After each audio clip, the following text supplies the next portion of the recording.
Selamat siang Pak Kris. Pak Kris, pertama kami ucapkan sehari sebelumnya ulang tahun Bapak yang ke-76 tahun. Bukan main. Selamat Bapak. Terima kasih. Makin tua Tuhan makin berkati juga. menjadi. Yang Mas Kris ini kreativitasnya makin tua makin menggila di sini. Nah, Mas Kris, kami semua tahu Anda banyak sekali menulis, sangat produktif. Tapi yang sementara ini yang paling legendaris adalah buku yang Anda terbitkan pada tahun 1977 yang saya kira kemudian juga masih berlanjut naskah-naskah itu, yaitu naskah serial tentang wawancara imajiner dengan Bung Karno. Nah, itu luar biasa kali Pak Kris ya. Saya dari dulu waktu saya masih remaja, saya mengagumi sekali tulisan-tulisan Pak Kris, tetapi yang hebat sekali sampai sekarang tulisan-tulisan Bapak terus jalan, dan yang terakhir yaitu Dinasti Menteng yang nanti akan pada acara khusus akan kita bahas lagi bersama Mas Kris. Tapi hari ini yaitu karena Muri akan menganugerahkan Mahakarya Kebudayaan kepada Mas Kris sebagai penulis naskah serial wawancara imajiner dengan Bung Karno. Nah, Mas Kris, tolong Anda ceritakan bagaimana riwayatnya Anda kok sampai bisa membuat naskah serial legendaris wawancara imajiner dengan Bung Karno. Silakan, Pak Kris. Ya, terima kasih Pak Jaya. Jadi memang saya ini jadi wartawan udah sejak umur 21 tahun 66 ya. Tahun 66 pas demonstrasi mahasiswa itu, kemudian jadi wartawan harian kami. Tahun 67 saya memenangkan hadiah karena saya mengusulkan pembukaan kasino di Jakarta untuk Gubernur Ali Sadikin. Karena kalau tidak buka kasino tidak ada duit, tidak ada anak-anak tidak bisa sekolah tuh. Mungkin 600.000 anak-anak tidak bisa sekolah. Jadi membuka kasino. Nah, kemudian saya ikut di majalah Tempo. Nah, tahun 75 itu saya mendapat hadiah lagi, malah dari Pak Harto. 30 tahun RI, dan usul saya itu Undang-Undang Anti Monopoli dan Undang-Undang Small Business. Itu tahun 75. Nah, ternyata tahun 77 waktu saya jadiin buku, ada tambahan bab yang mengenai usulan Presiden cukup 2 termen. Usulan itu disamber oleh Kompas dan Dewan Mahasiswa ITB. Mereka demo atas dasar itu minta Presiden berhenti 2 termen waktu itu ya toh. Jadi dibredel lah semua, saya dibredel, Kompas dibredel, Dewan ITB dibredel, ITB diserbu. Terus ternyata malah Pak Harto tetap 20 tahun lagi, 98 baru mundur. Jadi itu saya kira pertama kali itu begitu idenya, dan saya emang nulisnya tuh secara ini aja, seandainya Bung Karno masih hidup, kita ditanya situasi waktu itu gimana, dia jawab dengan lancar, dengan tentunya dengan perspektif bahwa dia masih ngerti politik. Di situ sudah saya sebutkan juga bahwa dia kepengen lihat Indonesia bersaing dengan Vietnam itu harus lebih maju, begitulah kira-kira. Kita bayangkan bahwa Bung Karno mau sendiri gitulah, Bung Karno yang mau sendiri supaya bisa menarik orang untuk membaca, dan ya tentunya menarik dalam arti apa peranannya Bung Karno sekarang ini untuk memberikan ilham apa ya, ilhamnya ya persatuan Indonesia, Indonesian Incorporated, dan Indonesia harus berdaya saing. Bahwa dalam periodenya beliau malah gagal karena ekonomi, ya itu memang ya itulah yang ditulis di buku itu. Ya, jadi sebetulnya Bapak itu melakukan satu tinjauan back to the future. Ya, jadi Anda kembali ke masa lalu tetapi memandang ke masa depan. Jadi Anda kayak dengan belajar dari kita mengulangi kesalahan masa lalu, kita kalau mau bikin policy itu jangan ngulangi yang blunder-blunder masa lalu gitu. Kalau enggak kan terulang terus itu. Dan sekarang terbukti masih begitu, sudah ada buku itu juga, bukan gitu. Makanya buku itu menurut saya abadi, tidak akan lekang dimakan zaman. Karena contohnya Anda pada tahun berapa itu 75, Anda kan mempermasalahkan tentang Ya. periode ketiga ke masa Undang-undang kepresidenan. ya. Tapi Ya. sekarang kembali lagi Ya. kan, Pak Des? Iya, jadi kalau kita lihat sejarah ya, sebetulnya Indonesia ini kan langsung milih presiden kan baru. Biasanya kan dipilihkan dari atas gitu. Ingat loh, Bung Karno kan bukan melalui pemilu. Bung Karno jadi presiden itu karena dia ketua panitia persiapan kemerdekaan Indonesia, oleh elit waktu itu dikukuhkan ini jadi presiden, wakilnya Bung Hatta kan gitu. Oke. Terus waktu Soeharto itu kan juga tidak ada pemilihan itu kan MPR yang milih itu, MPR-nya disetir. Jadi MPR, jadi ini tragisnya begini loh Pak Jaya. Iya, iya. Elit kita ini ya, kalau waktu ngangkat itu ya, misalnya waktu tahun 63, Bung Karno di quote unquote dijilat jadi presiden seumur hidup.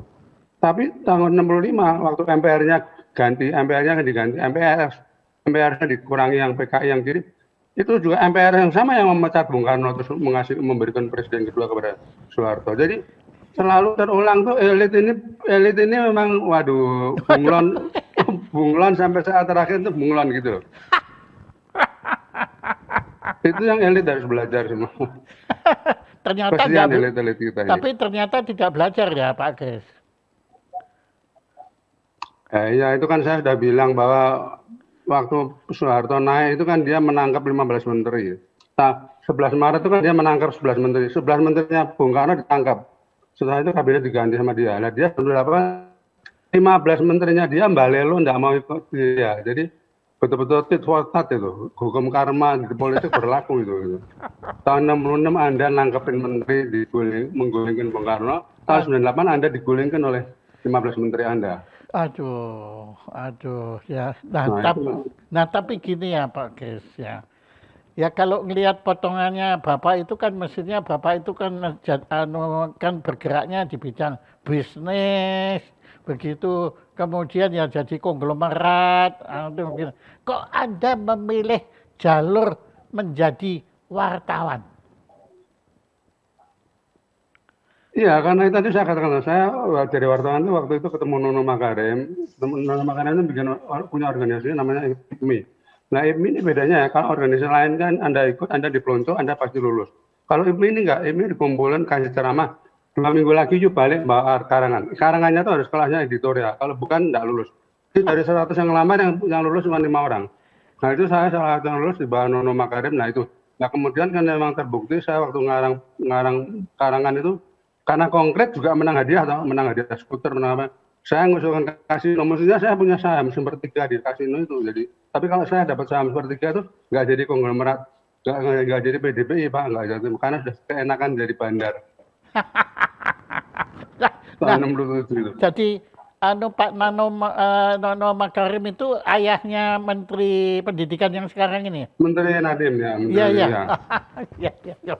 Nah, oke. Nah, itu juga luar biasa, bisa dia enggak kebagian jabatan itu karena intrik-intrik politik. Jadi akhirnya ya, tapi ya Tuhan berkati anaknya bisa jadi menteri langsung malah. Oh. Enggak perlu bapaknya menteri, anaknya. Nono seharusnya setara menteri, tapi kan dia kan enggak pernah diangkat jadi menteri. Karena waktu itu intrik politiknya memang kurang favorable ya, enggak tahu lah kenapa. Enggak tahu kenapa. Ya, oke. Nah, tapi saya masih ingat benar Pak Kris itu waktu zaman SBY itu sangat dicari Bapak.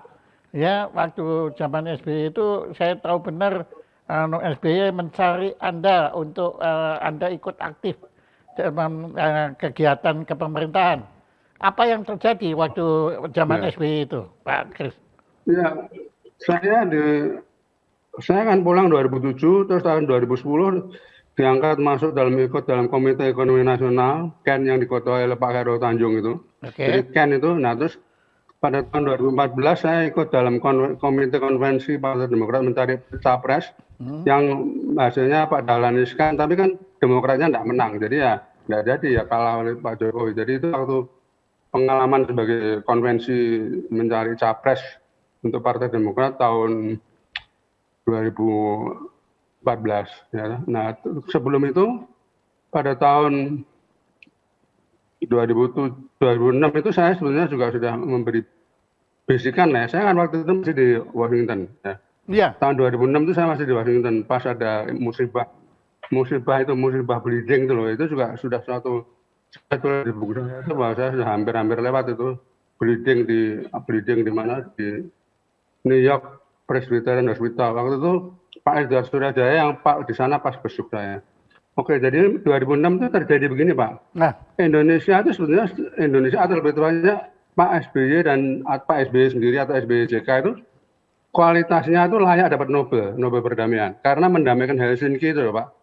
GAM itu. Jadi itu sebetulnya jatah Nobel 2006 itu pasti Indonesia. Tapi yang terjadi adalah pada 3 minggu sebelum pengumuman, Thibault dieksekusi. Padahal sudah ada protes dari Uni Eropa, sebelumnya dari Paus, terus ada Uni Eropa, tapi tetap Thibault dieksekusi. Nah, 3 minggu sebelum itu Thibault dieksekusi, 2 minggu sebelum itu Pak JK datang ke Amerika, disambut oleh anggota Kongres, wah ini calon pemenang Nobel.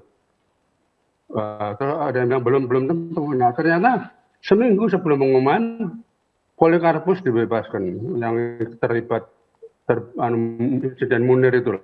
iya. Ya, jadi istilahnya gini Pak, hadiah yang mestinya disidet itu dijatahkan ke SBY itu dicabut mendadak dipindah ke siapa? Grameen Bank Muhammad Yunus. Iya. Ya kenapa? Ya karena memang masa Anda mau dikasih hadiah Nobel 3 sebelumnya menimba orang ini itu politik, ya itu yang saya blunder yang dalam buku itu saya sebut sebagai gol bunuh diri oleh calon presiden yang calon pemenang Nobel yang sebetulnya kualitasnya layak dapat Nobel. Gitu. Nah itu terjadi berulang kali bahkan sejak zaman Bung Karno ya. Saya ngomong yang Bung Karno dulu.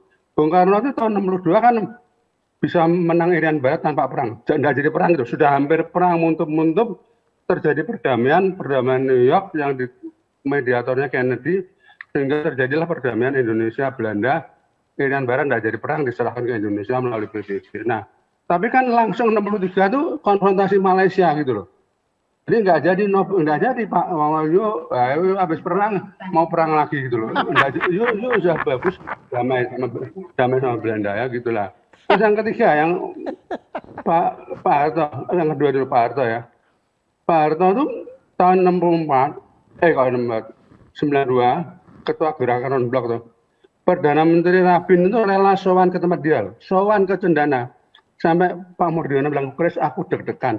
Soalnya nggak mau dikawal. Pinter Mossad, Pak Mossad nggak mau dikawal, jadi nggak kelihatan. Kalau dikawal malah kelihatan. Jadi dari Halim ke Cendana, sowan sama Bung Karno, sama Pak Harto. Sowan kemudian 93 sowan lagi lah.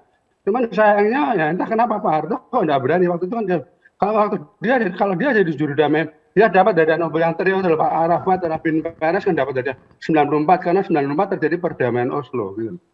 Nah, itu jadi bunuh diri kedua ya. Yang ketiga, Habibie tim itu merdeka referendum tuh. Iya. Itu dapat Nobel ya. Tapi sayangnya kok dilinya dibakar. Begitu dili dibakar, hadiahnya dikasihkan ke dokter lintas batas. Dokter yang mengatasi masalah kemanusiaan di situlah. Ya. Nah kalau soal Gus Dur kan kecepatan ya, cuma 1 tahun ya Pak.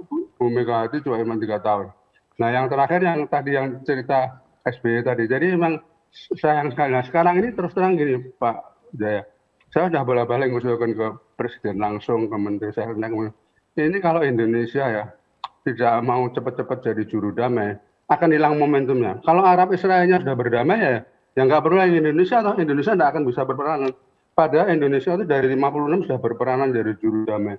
Namanya perang pertama Timur Tengah tahun 56, waktu itu Rais Abin jadi panglima di sana. Rais Abin itu salah satu yang melobi supaya Sadat datang ke Israel sehingga terjadi perdamaian yang tahun 78 dapat Nobel 78 itu loh. Nah, ini kan sayang. Jadi kita ada kesempatan sejarah. Saya makanya menggunakan kesempatan ini, timingnya ini juga Tuhan yang ngatur Pak Jaya. Bahwa Anda ngundang saya ini, saya semua ngomong bahwa timingnya itu timing sebenarnya Indonesia mau jadi juru damai Israel Palestina ini now or never, now or never. It's now or never. Oh, Karena kalau sudah sekarang ini ya. didamaikan ya udah kebagian apa? Ngapain I don't need you anymore. Gitu loh Pak. Nah, kok Bapak bisa bilang bahwa ini now or never? Itu alasan Bapak apa? Ya dalam arti kalau sudah damai, saya rasa dalam tempo dekat ini Arab Israel bakal damai dengan Abraham Accord. Mereka udah kapok perang. Gitu. Nah kalau mereka ada kapok perang, sini malah hobi bunuh diri gimana ya? Rakyatnya hobi bunuh diri, elitnya bunuh diri politik. Elitnya gue bunuh diri politik, ini kan gue bunuh diri politik semua tadi salah sendiri, tapi bukan salahnya orang lain. Anda tuh layak dapat Nobel, tapi Anda sendiri yang lucu kayak gue ini bayar orang gitu. Aduh, Bapak Ya, ini mudah-mudahan terdengar oleh elit lah ya. Ya, yang lucu tuh betulnya Bapak ini humornya tinggi sekali Bapak. Nah, tapi humornya berdasar horor. Saya kan bilang, saya bilang sama Pak TB Selalai, Pak Sudi Selalai, Bapak tengok-tengok duduk manis di Binagra, dianterin Nobelnya tuh Pak. Nah, tapi yang Bapak 3 minggu dulu nembak uang ya susah. Susah ngomong gitu. Nah, tapi begini Bapak.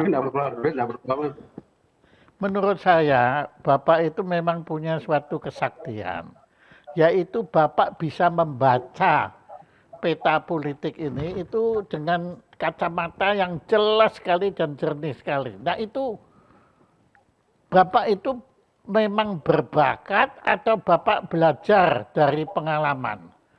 Jadi ya mungkin gini Pak, mungkin saya pertama mungkin ada unsur DNA genetik ya, karena sepupu saya itu dari anaknya mbahnya papa saya, namanya Master Tan Engwa. Dia pakai Tan karena itu kan anaknya enciknya papa saya. Kalau sama saya kan Ui. Jadi Master Tan Engwa itu adalah anggota Badan Pendidik Persiapan Kemerdekaan Indonesia. 1 dari 4 Tionghoa. Nah, anggota lain kan konglomerat Tionghoa. Ui Tiang Cui, Lim Kun Yan. Nah ini Tan Engwa ini, tapi dia mati muda. Jadi dia mati tahun 49. Jadi cuman umur berapa dia lahir tahun 9. Jadi cuma umur 40. Master Tan Engwa. Mungkin ada bakat genetik saya nggak tahu. Bapak itu keponakannya. Kalau soal politik saya hobi memang baca koran. Sepupunya Tan Engwa ini. Sepupunya ya. Nah kemudian baca korannya itu bahkan kenapa Bapak kok senang baca koran? Kan lebih karena papa saya itu agen koran. Jadi kita Star Weekly saya sudah baca sejak SD dan baca Star Weekly. Udah tahu Oyong Penggun kalau nulis bagus. Hobi favorit saya Pak Oyong Penggun nulisnya. Jadi sudah sejak SD SMP itu sejak SD itu saya sudah bacanya koran, saya komik juga. Komik itu membina ini loh Pak, karakter budi pekerti itu loh. Iya. Komik itu loh, Ramayana, Mahabharata, betul. Ya, dan cerita silat juga lah. Ya, itu semua budi pekerti, basicnya itu sebenarnya budi pekerti semua Pak. Seluruh karma itu budi pekerti. Yurib wa duso. Jadi kalau Anda menuai barangan akan menuai badai gitu. Dan pasti Anda akan mendapat karma lah. Cuman ada yang bantah lah. Kalau Kennedy kenapa mendadak ditembak mati nggak salah nggak apa. Saya bilang ya mungkin karena dia selingkuh sama Marilyn Monroe mungkin. Gitu. Ya kalau Mahatma Gandhi kan apa kurangnya kok dibunuh juga Bapak? Nah ya justru itu mungkin termasuk tadi loh. When bad things happen to good people kita nggak tahu tuh mau protes ya protes tapi ya sudah mau apa itu ada the mystery of God. Jadi when bad things happen to good people dan juga sebaliknya when good things happen to bad people kita kan kayak gini bad people malah berkuasa terus tapi akhirnya tergusur semua gitu. Jadi walaupun sementara mungkin bisa menang tapi akhirnya tergusur. Kayak itu kan menang sementara tergusur. Iya. Oke. Nah Anda kan bikin tulisan legendaris Anda kan wawancara imajiner dengan Bung Karno. Nah, padahal Anda kan yang menggulingkan, termasuk yang menggulingkan Bung Karno sebetulnya. Ya, akhirnya setelah itu saya bertobat. Karena ternyata penggantinya kok ya sama malah lebih buruk gitu. Oh, Anda menyesal ya Bapak waktu itu?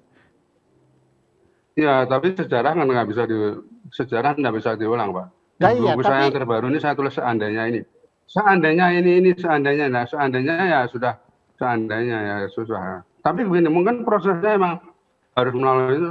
Kalau tadi seperti saya katakan, Bung Karno juga melakukan banyak blunder gitu loh. Jadi dia jatuh itu karena banyak blunder. Bung Karno itu 3 kali gunting uang loh. Yang pertama tahun 50, itu waktu itu menterinya Syafruddin Prawanegara, Mas Yumi.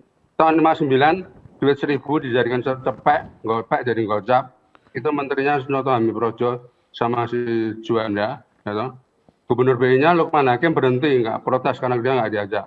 Terus kan sanar yang ketiga yang Yusuf Muda Dalam sama Sumarno itu, bapaknya menteri ini, Sejeng jadi cetun langsung out Bung Karno. Ya, gitu. Jadi ya itu pas 6 itu. Jadi nah sekarang Soeharto juga 5 kali devaluasi. Ali Wardana itu menteri terlama 3 kali devaluasi. Radius Perwiro dalam 1 periode 2 kali devaluasi. Nah Sumarlen dia wanti-wanti sama Pak Harto, lu boleh jungkir balik asal jangan devaluasi. Nah, dia Sumarlen juga balik dengan gebrakan Sumarlen, tight money policy yang suku bunga 100% semalam itu Pak. Nah terus waktu 98 udah nggak sempat lagi mau devaluasi apa udah out 98. Jadi itu adalah yang tadi saya katakan, blunder-blunder itu terulang terus kalau elit ini tidak mau belajar dari sejarah. Kuncinya itu adalah produksi kreatif, proaktif, dan jangan korup. Memang kalau negara dikorup terus ya tidak akan kuat, ya pasti akan lemah terus. Dan memang kita itu sebetulnya gini loh Pak. Waktu KMB itu ya, kita ini sudah dipaksa ngaku utang, bukan ngaku. Memang ngakui utang Hindia Belanda 1,2 miliar. Itu adalah satu-satunya negara terjajah yang harus membayar utang cuma Indonesia. Ini jarang yang tahu orang. Sebenarnya ini harus tahu, secara harus tahu supaya kita ini sebenarnya dalam tahun pertama sudah kena membayar utangnya Belanda itu kita mesti bayar gendeng kepada Belanda. Ya, makanya sekarang saya fokus aja ke ini dulu tentang kenapa kok kita harus membayar pampasan perang itu.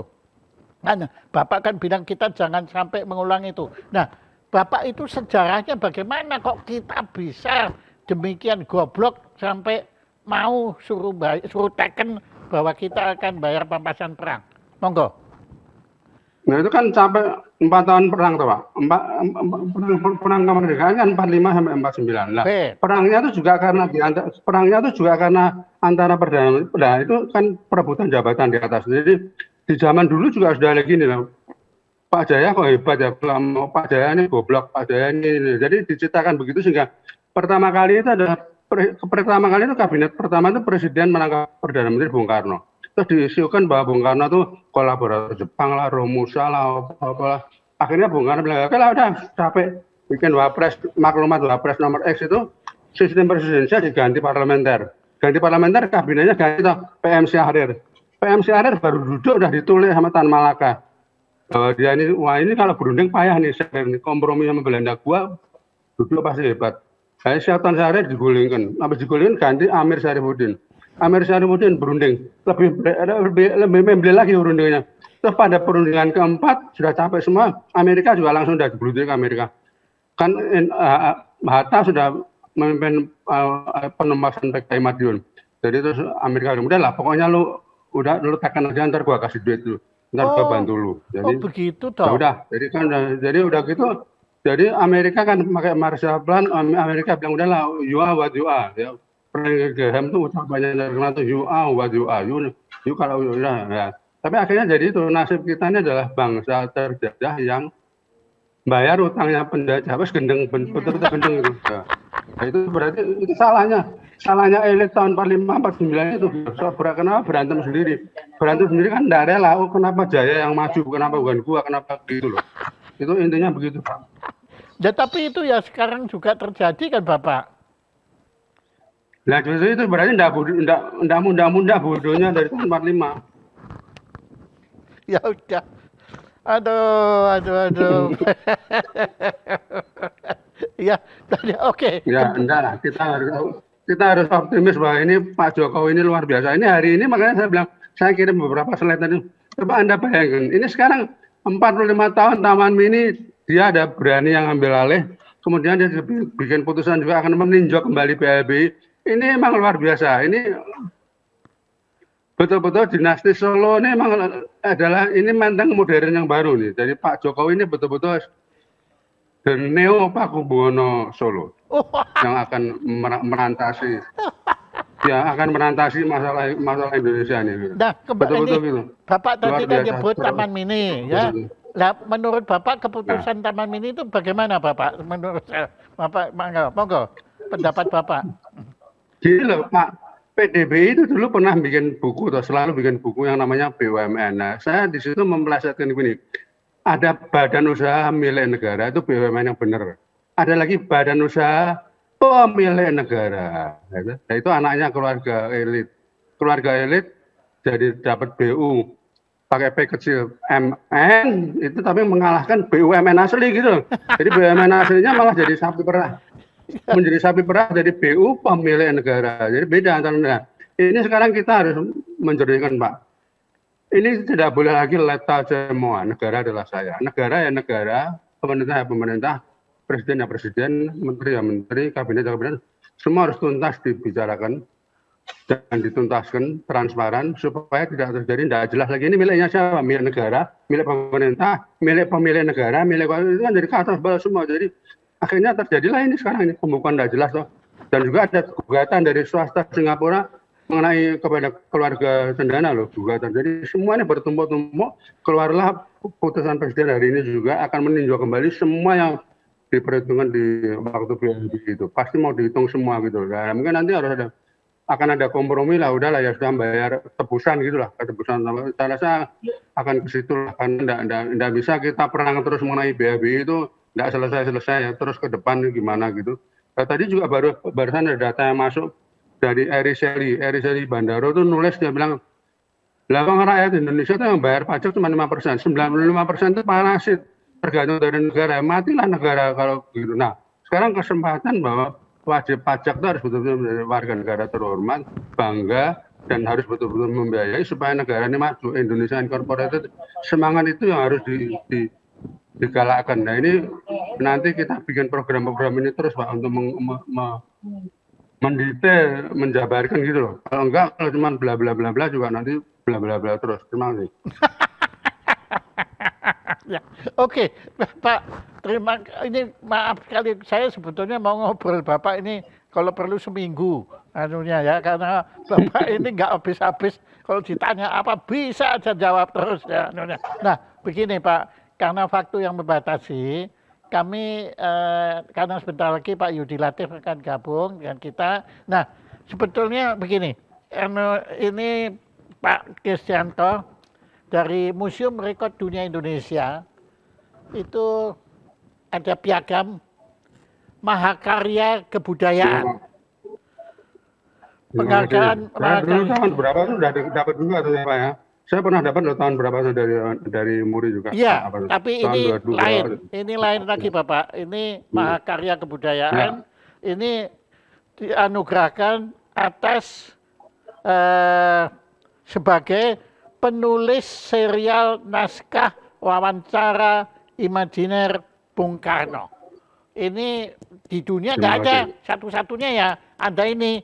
Maka ini penghargaan ini dianugerahkan kepada yang satu-satunya yang kita banggakan, yaitu Dr. Andes Kristianto Wibisono. Tolong tepuk tangan semua. Terima kasih Pak. Nanti Anda kami hebat telepati. nanti kami kirim Pak okay. dan nanti sampai jumpa lagi pada acara yang lain. Nah, kita nanti khusus membahas itu di Karma Menteng itu yang itu juga dahsyat sekali itu nanti di situ. Terima kasih Pak Kristo, tepuk tangan untuk Pak Kristianto. Nah, Anda ini, saya itu kan dari dulu mencoba mempelajari apa yang disebut filsafat Pak Yudi. Nah, kemudian saya pelajari ada filsafat Yunani, filsafat Jerman, Prancis, Inggris, Belanda, Jepang, India, Cina, Spanyol. Tapi tidak ada filsafat Indonesia. Padahal kita punya pemikir-pemikir dahsyat. Ronggo Wasito, Sosokatono, Diarkara, Muhammad Hatta, Magnis Suseno, dan Betulnya juga tadi yang barusan kita ngomong, Kristianto Wibisono. Nah, kemudian saya terkejut sekali karena ternyata ada seorang yang diangkat menjadi pimpinan satu lembaga untuk membina Pancasila, tetapi beliau mengundurkan diri atas kehendak diri sendiri, padahal beliau adalah orang yang paling tahu mengenai Pancasila di Indonesia, ya tentu saja di planet bumi ini, yaitu Dr. Yudi Latif. Nah, Pak Yudi Latif, dengan penuh rasa terima kasih dan penghormatan setinggi-tingginya, ini merupakan kehormatan bagi kami bahwa Anda berkenan untuk hadir di sini untuk memberi penjelasan kepada kami tentang apa sebenarnya Pancasila itu. Silakan, Dr. Yudi Latif. Silakan. Ya. Apa itu Pancasila? Saya punya ini sendiri ya, punya cara pengucapannya sendiri. Pancasila itu menurut saya adalah apa itu?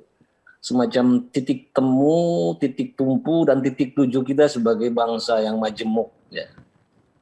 Apa itu titik temu? Adalah satu common ground. Bahwa Indonesia yang majemuk ini kalau ingin hidup bersama tentu harus mencari titik-titik persamaan, titik-titik perjumpaan, bukan titik-titik pisah. Ya. Nah, dari mana kita mencari titik temu itu? Dari elemen-elemen yang mengendap. Ada sedimentasi nilai yang sepanjang sejarah umat manusia jatuh bangunnya kekuasaan selalu mengendap, membuat sedimentasi nilai. Ini Bung Karno menyebutnya ini sebagai sebagai meja statis, elemen-elemen nilai yang mengendap statis, dan itu kita jadikan titik temu. Nah, apa itu elemen yang statis sebenarnya? Elemen yang menjadi dasar simplisitas dari kompleksitas. Oh. Ini kan kayak teorinya Sun Tzu gitu ya. Sun Tzu bilang begini kan, di balik mozaik warna itu selalu kita temukan warna dasarnya gitu. Yaitu ada merah, putih, hitam, kuning, biru gitu kan. Di balik keragaman cita rasa itu ada simplisitasnya, titik temunya yaitu ketemu pada 5 rasa dasar gitu kan. Manis, asin, asam, pahit, gurih gitu kan. Nah, di balik kompleksitas Indonesia juga dengan segala nilainya, kearifannya bisa ditemukan basic simplisitasnya. Nah, basic simplisitas dari keragaman nilai Indonesia itu ketemu 3 poros, 3 hubungan relasional. Pertama, manusia itu sebagai makhluk pribadi sekaligus makhluk sosial. Kedua, manusia itu sebagai makhluk rohani sekaligus jasmani. Ketiga, manusia itu makhluk universal tapi sekaligus partikular. Itu paradoks kemanusiaan. Pertama, saya makhluk pribadi dengan segala keistimewaannya. Tidak ada 2 manusia yang terlahir identik, punya bawaan kodratnya yang istimewa. Tapi saat yang sama, seistimewa apapun orang tidak bisa hidup tanpa berjejaring dengan yang lain membentuk sosiabilitas gitu. Maka perlu ada keseimbangan antara penghormatan terhadap hak pribadi dan penghormatan terhadap tertib sosial gitu. Kalau itu salah satunya timpang, sistem itu kolaps. Contohnya misal komunisme terlalu menekankan komunisme ortodoks Uni Soviet ya, terlalu menekankan pada kolektivitas ya, doomed to fail dia. Nah, Cina belajar dari itu, dia tidak asosiatif dengan itu, tapi mengambil jalan disosiatif. Jadi memberi ruang bagi hak milik pribadi. Dengan itu selamat Cina ini. Gitu. Sebaliknya misalnya kalau terlalu menekankan pada individualisme, ternyata juga menurut Games Theory, individu itu juga oportunis. Lihat aja kasus krisis Amerika tahun 2008, ketika para fund managers, bankers di Wall Street itu seenaknya saja ya menyalurkan kredit dan lain-lain kan, hanya untuk greediness kan, collapse sistem itu gitu. Jadi perlu ada keseimbangan antara kapan kita menghormati keistimewaan individu, kapan kita berkolaborasi membangun kebersamaan gitu. Kedua, kita harus seimbang antara jasmani dan rohani gitu. Manusia sebagai makhluk biologis itu perlu makan, perlu minum, perlu sandang, perlu pangan. Dan Bung Karno bilang orang lapar itu tidak akan seketika toleran dengan dikasih kitab konstitusi. Pak Jaya lapar, baca kitab konstitusi, gak bisa. Orang yang lapar harus dikasih makan dulu gitu. Tetapi juga kebutuhan biologis juga tidak memadai. Banyak negara yang GDP-nya tinggi, ya, seperti Korea, Jepang, tingkat bunuh dirinya juga tinggi. Seperti sekarang, apalagi di masa COVID ini, kurang apa itu para K-pop di Korea itu sudah terkenal, tampan, cantik, banyak duit, tapi pada bunuh diri. Berarti kebutuhan rohaninya kurang terpenuhi gitu. Nah, ketiga, manusia itu pada dasarnya makhluk universal, apapun kita tuh rasnya, warna kulit kita, kan berasal dari asal-usul yang sama. Darah kita sama merah, tulang kita sama putih. Jadi tujuan hidup kita ini kan sebenarnya membangun persaudaraan universal gitu. Itu yang diimpikan oleh humanisme gitu. Tapi pada saat yang sama, selama manusia punya daging, pasti terikat pada ruang dan waktu. Dan ruang waktu di mana kita hidup tuh beda-beda. Ada yang padang pasir, ada yang savana, ada dataran hijau, rainforest. Dan itu cara kita merespon tantangan lingkungan, membentuk partikularitas kultural gitu. Jadi nggak bisa berislam di Indonesia dengan pakai tradisi berislam di padang pasir, nggak bisa, karena lingkungan kulturalnya kan beda gitu. Dengan itu manusia menjadi makhluk partikular. Nah, kalau kita lihat Pancasila itu embodiment ya, perwujudan dari 3 poros ini. Sila pertama itu manusia sebagai makhluk rohani, sila kedua adalah manusia sebagai makhluk sosial yang universal, sila ketiga manusia sebagai makhluk sosial yang partikular dalam kenyataan Indonesia. Sila keempat, bagaimana makhluk sosial itu mencari solusi-solusi damai di dalam mengambil keputusan. Dan sila kelima, manusia sebagai makhluk rohani yang berjasmani, perlu pangan, perlu minum, sandang pangan, yang harus juga dibagikan secara lebih berkeadilan. Nah, itu titik temu, itu titik temu kita sebagai manusia sebenarnya. Makanya Pancasila bukan saja cocok buat Indonesia, seperti juga klaim Bung Karno di PBB tahun 50 berapa ya, tahun 60 ya, itu juga cocok menjadi piagam PBB sebenarnya Pancasila. Ya.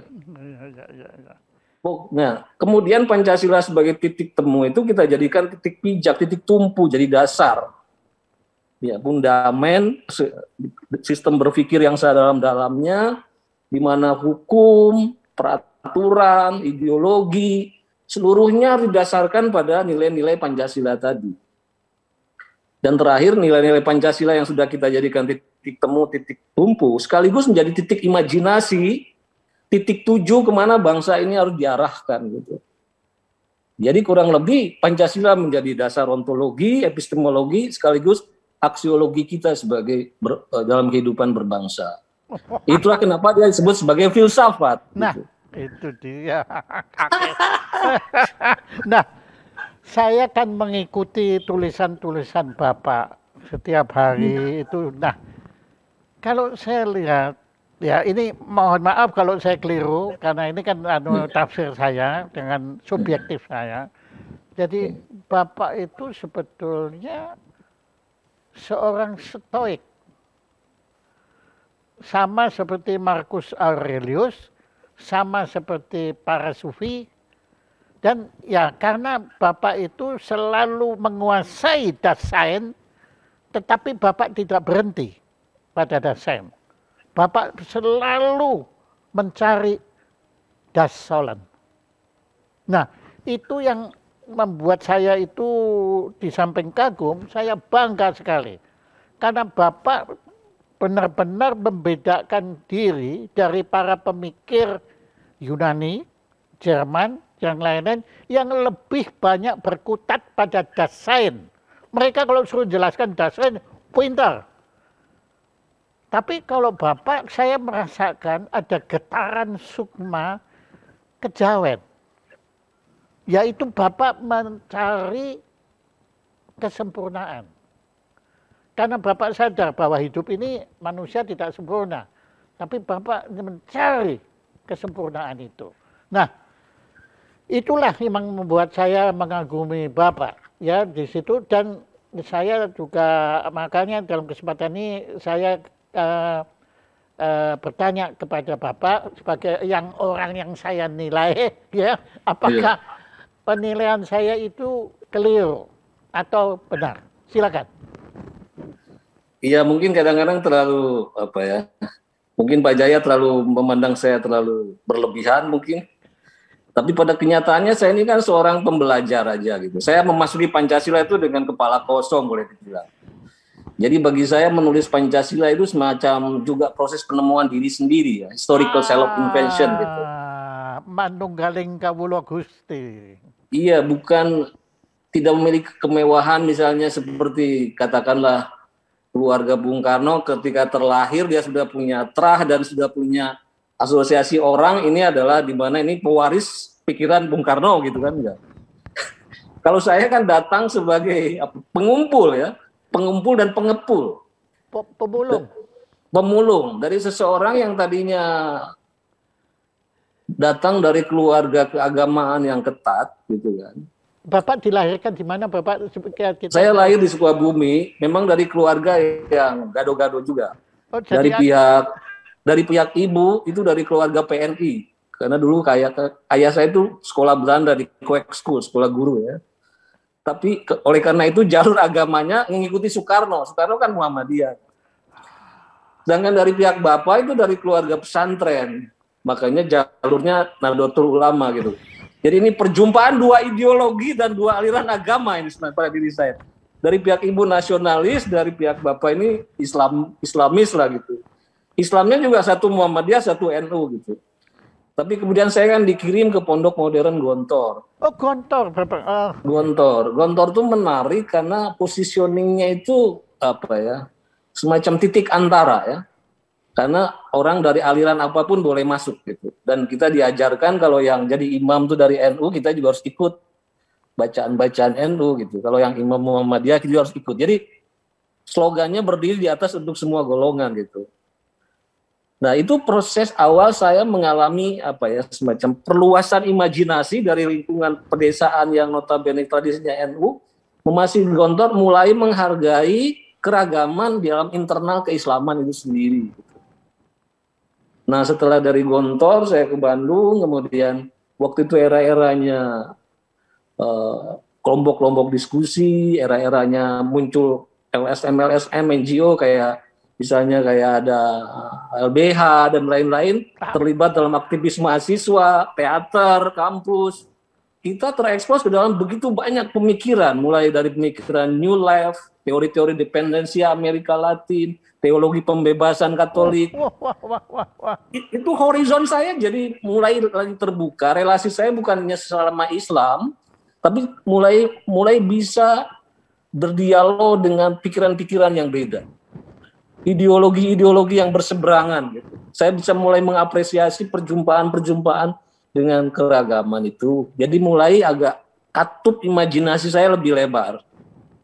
Nah, ketika ke Jakarta, ini kemudian saya terlempar studi di Australia, apalagi di situ kemudian ketemu dengan para profesor, lingkungan pergaulan yang lebih luas. Tapi yang penting begitu pulang ke Jakarta, saya kemudian diminta. Di Australia, Bapak di mana? Australia di Canberra. Oh, saya di sana kurang lebih 7 tahun, tapi memang sebelum ke Australia itu saya sempat diminta oleh Cak Nur untuk menyusun konsep statuta, termasuk rencana induk pengembangan Universitas Paramadina. Oh, ya, jadi sejak awal yang menyusun statuta dan rencana induk pengembangan Universitas Paramadina itu saya gitu. Jadi, nah kemudian jadi tapi karena saya Cak Nur itu akrab, Bapak dengan Cak Nur akrab kalau gitu ya. Iya, boleh dikatakan akrab. Jadi ceritanya waktu itu sebelum saya ke Australia, Cak Nur dengan teman-temannya lah para Madinah itu punya pikiran membangun universitas. Dan kalau universitas ini harus dibangun, katanya tidak boleh hanya copy paste dari universitas yang sudah ada. Buat apa membangun universitas yang sudah ada? Jadi dikumpulkanlah para ahli untuk kira-kira universitas jenis apa yang menjadi karakteristik para Madinah gitu. Tapi setelah beberapa lama diskusi, begitu banyak bahan, tidak ada yang bisa menuangkan pikirannya itu ke dalam dasar induk dan statuta gitu. Waktu itu saya tiba-tiba entah bagaimana kemudian diundang gitu oleh salah satu orang kepercayaan Cak Nur, namanya itu Utomo Dananjaya. Dia bilang kami mau bikin universitas, ini sudah diskusi hampir 1 tahun, tapi nggak jadi dokumen. Dia bilang, kata orang, ini kamu katanya Alin yang begini. Kamu bersedia gak? Saya bilang, saya tantang, berani bayar berapa? Dia bilang, kita belum punya duit. Tapi katanya kamu di sini boleh menuangkan seluruh imajinasi kamu di sini. Akhirnya waktu itu saya cuma dibekali 1 laptop zaman jadul itu yang gedenya segede tas besar gitu. Dan waktu itu saya masih di Bekasi, jadi kadang-kadang ke Jakarta naik bis kota neng-teng laptop besar itu. Tapi oke lah, begitu saya nyusun itu statuta dan dasar induk itu, kemudian saya studi ke Australia. Begitu pulang, nah oleh karena itu Cak Nur mulai sakit kan, mulai sakit. Nah ini saya dipanggil, dia bilang dulu ini kamu yang ikut menyusun itu, makanya dia bilang yang ngerti filosofi Paramadina itu sebenarnya kamu. Jadi dia bilang kami minta kamu join lagi di Paramadina. Oke lah. Waktu itu saya sebagai acting ya, sebagai satu wakil rektor ya di Universitas Paramadina. Kemudian saya menempatkan diri saya di sepatunya Cak Nur dong. Karena saya pikir Paramadina itu apa sih? Pasti saya imajinasikan Paramadina itu ya more or less representasi dari Cak Nur.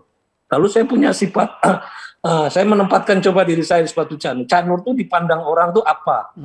Pertama dia seorang tokoh yang lintas kultural, inklusif, membangun jembatan hubungan dengan ragam. Dari situlah saya mulai terlibat dalam dialog-dialog, mengikuti undangan dari berbagai komunitas, mulai Papua sampai Aceh, lintas agama. Dari situ saya mulai berpikir, nah ini saya pergi ke berbagai komunitas, selalu saya menemukan orang baik-baik gitu.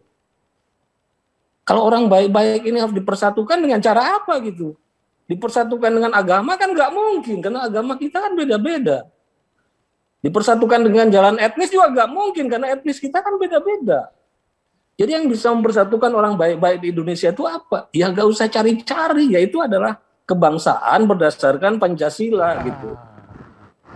Cuma sayangnya kan Pancasila ini sudah berkabut tadi Pak Kris sudah mengatakan selama di masa lalu Pancasila ini sering dipakai gitu. Dipakai rejim untuk melegitimasi pilihan-pilihan dan kebijakannya dan selalu dipakai sebagai alat untuk menggebuk lawan-lawan politik. Yes.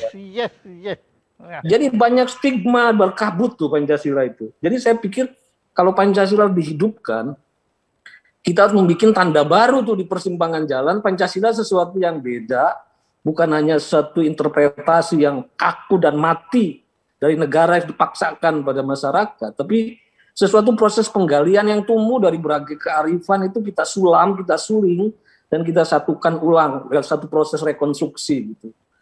Maka jadilah buku saya pertama namanya Negara Paripurna itu. Historisitas, rasionalitas, dan aktualitas Pancasila. Itu Pancasila dalam kondisi idealnya, dalam kondisi seperti apa yang dibayangkan oleh para penyusunnya gitu.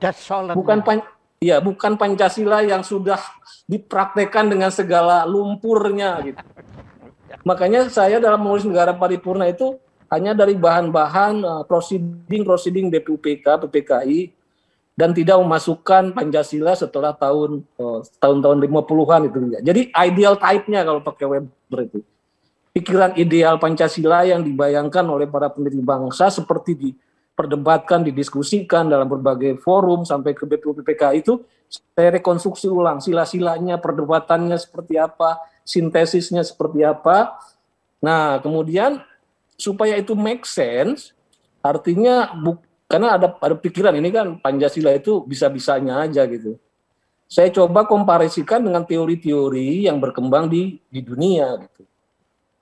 Jadi itu dari historisitasnya itu kemudian saya kasih rasionalitas. Rasionalitas ini kira-kira pandangan seperti ini kalau kita lihat argumentasi dari ahli-ahli negara, ahli filsafat, ahli-ahli teori-teori sosial yang ada di dunia, ini make sense atau tidak gitu.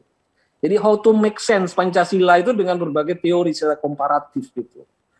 Dan ternyata kan memukau sekali itu Pancasila itu. Dilihat dari semakin kesini ya para pemikir itu semakin terkagum-kagum gitu dengan Pancasila itu. Bahkan termasuk ahli-ahli sosial demokrasi di Jerman misalnya seperti Profesor Mayer itu ideolognya lah sekarang. Itu berapa kali ke Jakarta dan saya sempat bareng di berbagai forum. Dia bilang ideologi komunisme sudah mulai shaky, kapitalisme juga mulai goyang. Dia bilang it's your time. Ini waktunya Pancasila, dia bilang. Pancasila kan titik temu ya tadi sebagai satu jembatan, boleh dibilang sebagai jalan ketiganya gitu. Jadi secara konsepsional ini kan Pancasila ini udah luar biasa, baik secara historis maupun secara filosofis gitu. Nah itu bisa dijustifikasi. Masalahnya kan pada implementasinya ini.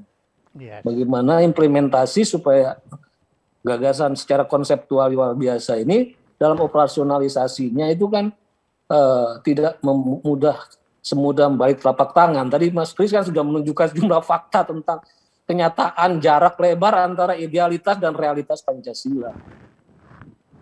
Nah, menurut saya sih itu kan kalau implementasinya sangat tergantung oleh level peradaban kita. Jadi sama kan kalau kitab semua komunitas agama merasa kitab sucinya itu kan infallible gitu. Kitab sucinya itu luar biasa, luhur, mulia gitu kan. Tapi di bawah kitab suci itu kan banyak juga pengikut agama, pengikutnya yang juga tidak benar gitu. Tapi bukan berarti kitab sucinya harus dibakar kan. Sama juga dengan Pancasila sebagai gagasan konseptual luar biasa, tapi dalam implementasinya tergantung pada tingkat peradaban kita gitu. Ya. Nah, oleh karena itu kemudian dari situlah bagaimana jarak dari idealitas ke realitas itu harus memenuhi logika peradaban. Jadi misalnya gini, banyak orang yang sekarang ya misalnya kasus terorisme kemarin dan lain-lain, bagaimana radikalisme muncul. Oke, kita semua sepakat boleh kita ini mengutuk atau mencaci radikalisme atau terorisme. Masalahnya kan kita tidak bisa berhenti di situ. Solusinya bagaimana? Kan ujungnya harus kita kejar. Solusinya gimana? Untuk cari solusi kan kita harus menjelaskan dulu kenapa fenomena seperti terorisme ini, radikalisme itu muncul. Nah, menurut saya sebenarnya orang sering hanya menyudutkan kan dari sisi agama. Tapi sebenarnya agama itu juga tidak bisa dioperasikan tanpa lewat software budaya, software agama, software peradaban. Maksudnya apa? Daya ruang imajinasi keagamaan itu kan ditentukan oleh daya ruang budaya kita. Tingkat literasi, tingkat keluasan bacaan, luas horizon imajinasi kita gitu. Bagaimana kita bisa berharap seorang bisa toleran yang seumur-umur bacaannya cuma bacaan yang terbatas itu aja gitu, yang diperoleh secara lisan dari mungkin satu guru atau misalnya gitu. Itu kan pepatah Sufi itu Ibn Arabi mengatakan orang itu sering membenci sesuatu yang tidak diketahuinya gitu. Ya, orang sering membenci sesuatu yang tidak diketahuinya. Jadi dia merasa benar karena ketidaktahuannya gitu. Nah, jadi itu kan semuanya soal di level peradaban kita gitu. Nah makanya saya bilang kalau Pancasila itu ingin sakti, makanya prasyarat peradabannya ini harus dipenuhi. Tidak cukup diperingati di hari kesaktian Pancasila gitu. Apa itu prasyarat pembudayaan atau pemberadaban Pancasila? Pertama, ranah yang menyangkut aspek mental, spiritual dan karakternya. Jadi aspek nilainya harus dibangun gitu. Tata nilainya harus dibangun. Nilai mental, spiritual, karakternya harus dibangun. Dan dibangun secara kontinu dan harus membentuk karakter. Karakter itu membentuk, dicetak di dalam perbuatan. Karakter dan karsen. Jadi nilai itu harus dicetak dalam perbuatan. Ya, kalau di komputer di screen, dicetak di screen. Ya. Kalau nilai dicetak dalam karakter kan gitu. Nah kalau mencetak nilai ini kan tidak bisa instan. Orang mau ditatar 100 jam, 200 jam dengan Pancasila tidak akan membuat orang itu berkarakter Pancasila. Dia dicetak secara terus-menerus, secara intens, ya, mulai dari tingkat formatif period masa kecil gitu, tumbuh di lingkungan keluarga, lingkungan sekolah, lingkungan komunitas gitu. Maka menurut saya kalau soalnya membudayakan nilai Pancasila, itu penataran Pancasila itu mohon maaf itu agak salah arah gitu menurut saya. Kalau membudayakan nilai itu pemeliharanya komunitas bukan negara. Negara gak punya kapasitas merawat membangun nilai. Itu. Komunitas apa? Pertama komunitas sekolah pasti. Dan komunitas sekolah ini harus memperbaharui pendidikan, kebijakan pendidikan. Pendidikan sekarang kita kan cuma menekankan aspek kognitif atau keterampilan. Jadi learning to know gitu, learning to make ya. Belajar tahu, belajar membuat gitu. Tapi ada satu hal yang tidak diajarkan di dalam sekolah kita, namanya learning to do. Learning berbuat. To do itu di sini dua ya. Kalau to do yang membuat itu namanya skill. Tapi ada to do itu berbuat, bukannya keterampilan membuat, tapi keterampilan berbuat gitu. Nah, keterampilan berbuat, kecakapan berbuat ini tidak diajarkan di sekolah kita. Berbuat, pertama berbuat itu berarti how to behave, bagaimana berperilaku benar, respect pada orang lain, respect pada perbedaan, punya etos kerja yang kuat, bagaimana kita punya sikap generous, bagaimana kita bisa punya disiplin, etos, itu kan berbuat gitu.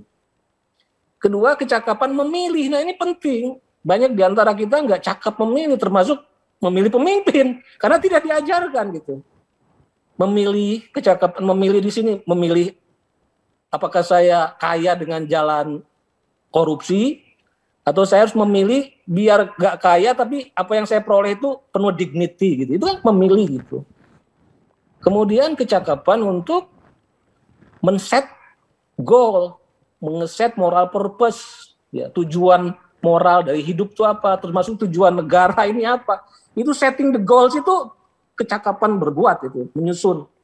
Jadi saya ini harus dengan sini bertindak mau kemana arahnya, goalsnya kemana, itu dalam kecakapan membuat. Jadi jadi tata nilai ini harus dibangun di komunitas, tadi komunitas sekolah, komunitas agama. Nah ini penting karena agama punya pengaruh kuat pada pembentukan karakter gitu. Maka saya sering mengatakan jangan hadapkan Pancasila dengan agama. Justru negara harus minta tolong tokoh-tokoh agama, gembala-gembala agama ini supaya membekali umatnya ini bukan hanya baik secara pribadi tapi juga baik bisa mengarungi kehidupan publik yang majemuk gitu. Itu. Jadi komunitas agama ini harus dirangkul dan diajak supaya membekali umatnya siap menjadi pribadi baik sekaligus menjadi warga negara yang baik. Jadi kita harus mengakhiri semacam pembelahan antara kesalehan agama dengan kesalehan keluargaan. Gitu. Orang yang baik secara agama itu harus baik sebagai warga negara. Gitu. Karena sekarang kan orang yang saleh agama itu seringkali seolah-olah berarti kalau beragama baik tidak boleh menjadi warga negara yang baik, kan seolah-olah gitu. Nah itu dikotomi ini harus diakhiri gitu. Pak, begini, ternyata saya tidak keliru. Ya, saya berani menyatakan bahwa penilaian Anda tidak keliru. Bahkan Anda melebihi penilaian saya. Karena begini, tadi Anda sudah dengan jelas menyatakan negara tidak punya kapasitas membentuk karakter. Itu dahsyat sekali. Nah, kemudian yang Anda cita-citakan itu adalah Pancasila itu bukan sebagai tujuan, tapi Pancasila itu sebagai alat untuk mencapai tujuan, yaitu menjadi manusia dan warga negara yang baik. Nah, jadi karakter Pancasila itu Anda sudah betul-betul ucapkan dan Anda tadi ungkapkan dengan kata kunci dignity. Itu dahsyat sekali. Dahsyat sekali. Nah, begini, saya merasa Anda itu tadi, ya saya bisa katakan tadi orasi Anda itu keluar dari lubuk sanubari Anda. Itu dan Anda apa yang Anda nyatakan bukan sekedar teori, tetapi dengan apa yang Anda sudah alami.